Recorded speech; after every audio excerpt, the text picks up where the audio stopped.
तरीके से दिवाली सेलिब्रेट करना है, पहले व्यूअर्स को ये बताइए। पत्रकार पोपटलाल का पूछे तो हर साल की तरह गोकुलधाम सोसाइटी में हम जिस तरह से करते हैं दिवाली सेलिब्रेट, मतलब सोसाइटी कंपाउंड में सब मिलते हैं, क्रैकर्स जलाते हैं, सबको विश करते हैं, दिवाली की पूजा होती है अपने अपने घरों पे, तो वो करेंगे। और अगर आप शाम से पूछ रहे हैं तो मैं भी शौक़ से अपने घर में अपने परिवार के साथ हम दिवाली मनाते हैं। दिवाली के दिन पूजा करते हैं, फिर बच्चे हैं वो सोसाइटी में क्रैकर्स जलाते हैं, मिठाइयाँ एक दूसरे के घरों में जा कर के देते हैं, और जैसे नॉर्मली सेलिब्रेशन होता है उसी तरह से करते हैं। बट वी लुक फॉरवर्ड, क्योंकि छुट्टियाँ मिलती है और बच्चों के साथ फैमिली के साथ टाइम स्पेंड करने का मौका मिलता है। सबसे पहले तो दीपावली की शुभकामनाएं। थैंक यू सो मच, आपको भी। जी बिल्कुल। तारक मेहता पे हर साल कुछ ना कुछ अलग आता है, ऑडियंस हमेशा वेट करती है फेस्टिवल्स, खास करके दिवाली का, कि क्या अलग आने वाला है इस साल। तो कंपाउंड में मिलना और साथ में सेलिब्रेट करना तो वही बात है, लेकिन ऐसा क्या अलग इस साल, कुछ चटपटा, कुछ ऐसा जो तारक मेहता एलिमेंट होता है, वो क्या इस साल ऑडियंस के लिए आपने लेके आया है? वही आज हमने सीन किया सुबह। It's a surprise for entire Gokuldham society, और ये सरप्राइज़ रखी गई है, टप्पू सेना ने कुछ ऑर्गेनाइज़ किया है, पर वो अब तक हम तक भी नहीं पहुंचा है। मतलब हमारे लिए भी वो सरप्राइज़ ही होगा, जब हम शूट करेंगे तभी शायद हमें पता चलेगा कि वो सरप्राइज़ क्या है। बट डेफिनेटली कुछ खास होगा, तभी इस तरह से मतलब हम लोगों ने ये सीन किया है कि भाई आज दिवाली के लिए सरप्राइज़ है और हम सब मिलने वाले हैं, और लेकिन क्या होने वाला है वो हमें भी अभी तक नहीं पता है।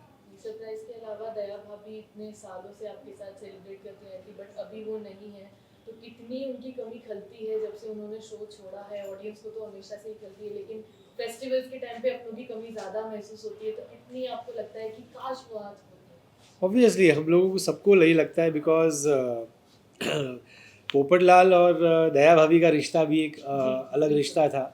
मतलब बिल्कुल एक बड़ी बहन की तरह थी, और बहुत चिंतित थी कि पोपटलाल की शादी हो जाए। और जितने शायद एफर्ट्स उन्होंने लिए थे वो शायद ही, मतलब बाकी सब लोगों ने भी लिए हैं, लेकिन दया भाभी ने भी बहुत कोशिश की थी कि जल्द से जल्द पोपट भाई की शादी हो जाए।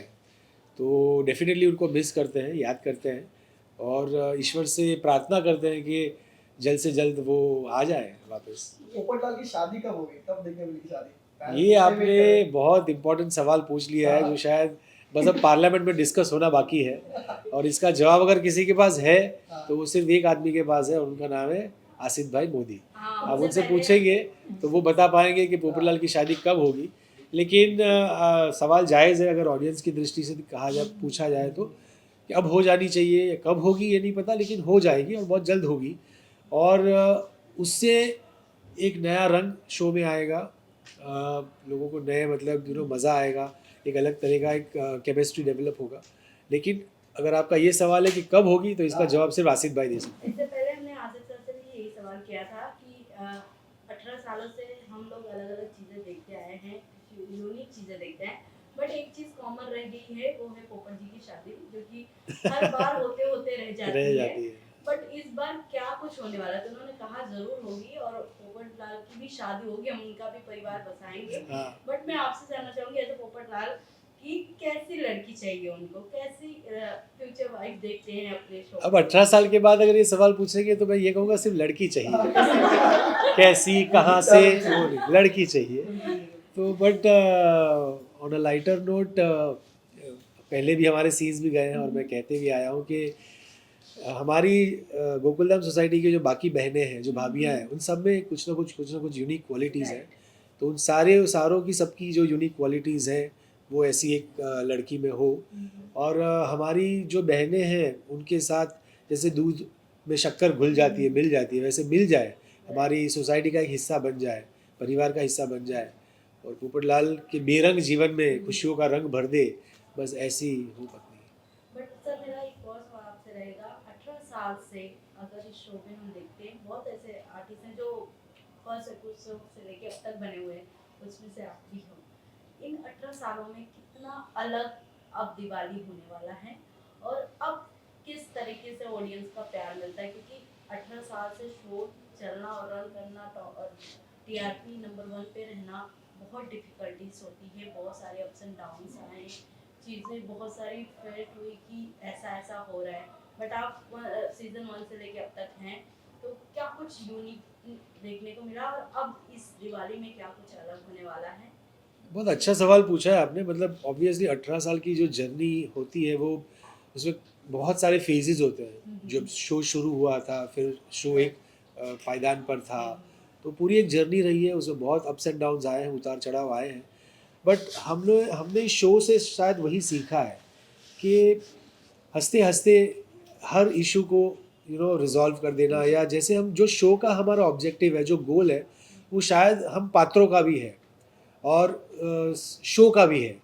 तो उसमें ऐसा होता है कि जब भी अप्स एंड डाउन्स आते हैं तो कहीं ना कहीं हमें लगता है कि अब रास्ता कैसे मिलेगा, कैसे दिखेगा, लेकिन क्या मिरेकल हो जाता है और रास्ता निकल आता है और वो हम उसे पार कर जाते हैं। तो शुरुआत से लेकर के अंत तक, अभी हम भी कभी पुराने एपिसोड्स देखते हैं तो हमें याद आता है, नॉस्टैल्जिक हो जाते हैं कि हमने ये भी किया था, वो भी किया था, ये मज़ा किया था, वो मज़ा किया था। और हमारे लिए सबसे बड़ी बात यह है कि हमें ऑडियंस का प्यार जो डे वन से मिलता आया है, जो अब तक मिल रहा है, उससे ज़्यादा बड़ा रिवॉर्ड और कुछ भी नहीं है। मतलब it is priceless.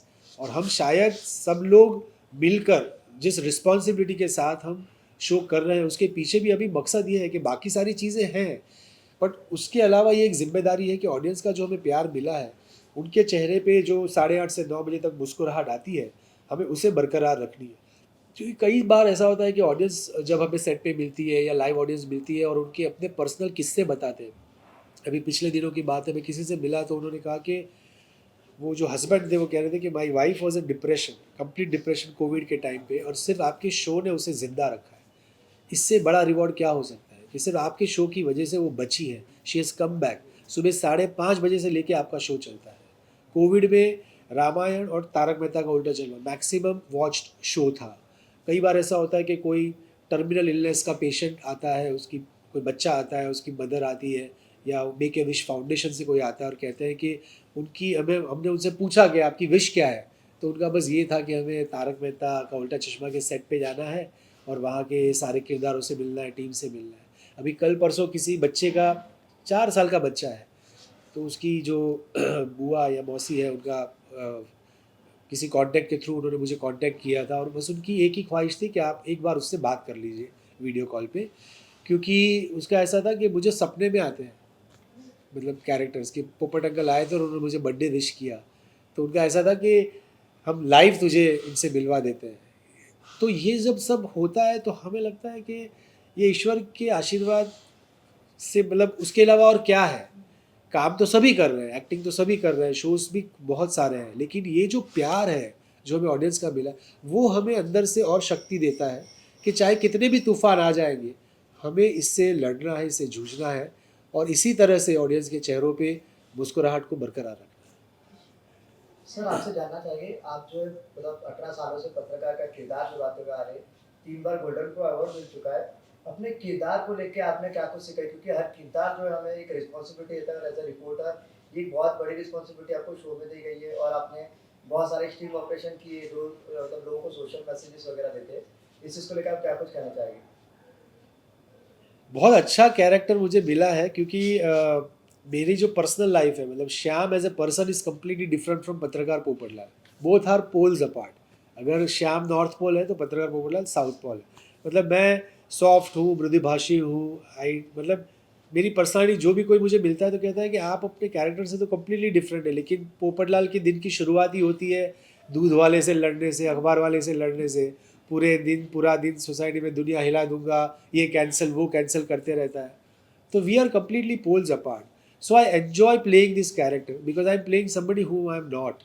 And I'm thankful to Asif भाई कि उन्होंने विजुलाइज़ किया मुझे इस पात्र में और उन्होंने मुझे ये पात्र दिया।